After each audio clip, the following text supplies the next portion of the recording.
Bonjour, aujourd'hui dans Ecoport, nous commentons la conjoncture porcine du mois de novembre. Nous retiendrons des dynamiques toujours très contrastées entre les différents bassins mondiaux. En novembre, sur le marché européen, l'offre est restée supérieure à la demande. Cette dynamique accentue une pression déjà jugée plus forte que les années précédentes. Et ne serait-ce que sur les poids d'abattage, on observe des hausses. Par exemple, en zone Uniport, les poids de carcasse ont augmenté de 740 grammes en un mois. Danish Krone a lui aussi décidé d'abaisser ses limites de poids de 3 kg pour anticiper les fêtes de fin d'année et fluidifier les abattages. Les exportations vers les pays tiers demeurent limitées. Elles sont freinées par un contexte économique défavorable, entre autres l'évolution des taux de change et les tarifs additionnels imposés par la Chine. Ceci renforce la difficulté pour les Européens à rester compétitifs sur la scène internationale. Alors en termes de moyenne mensuelle, les prix perçus en novembre affichent des baisses plutôt marquées en Espagne, moins 7,5%, aux Pays-Bas, moins 6,4%, au Danemark, moins 5,3%, en Allemagne, moins 4,8%, et le marché français est lui un peu plus épargné avec une baisse de 3%.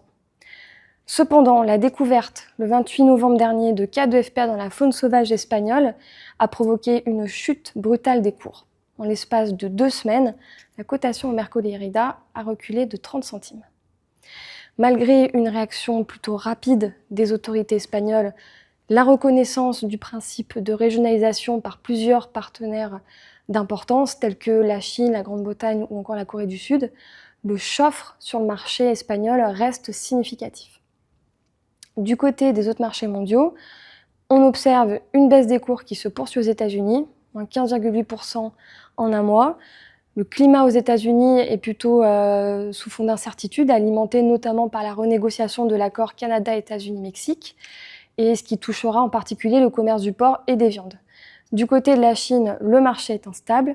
Les cours continuent de reculer, moins 1,3%. Le cheptel truie il était encore en baisse en octobre. Et à l'inverse, du côté du marché brésilien, les cours se consolident et la filière export enregistre plutôt des performances records, notamment avec une hausse des envois de plus de 11,7% sur les 10 premiers mois de l'année. Alors en termes de perspective, on ne s'attend pas à une reprise notable de la demande chinoise.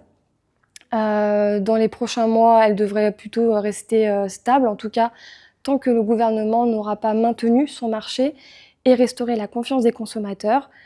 Du côté des États-Unis, aucune amélioration n'est non plus anticipée à court terme. Et en Europe, les fondamentaux ils demeurent peu porteurs, l'offre est excédentaire, la faiblesse des débouchés pays tiers et l'aléa sanitaire espagnol continueront de peser sur les marchés, bien que l'ampleur économique exacte de l'arrivée de la FPA en Espagne reste encore à préciser. En attendant, je vous souhaite à tous de très belles fêtes de fin d'année et vous dis du coup à l'année prochaine. Au revoir.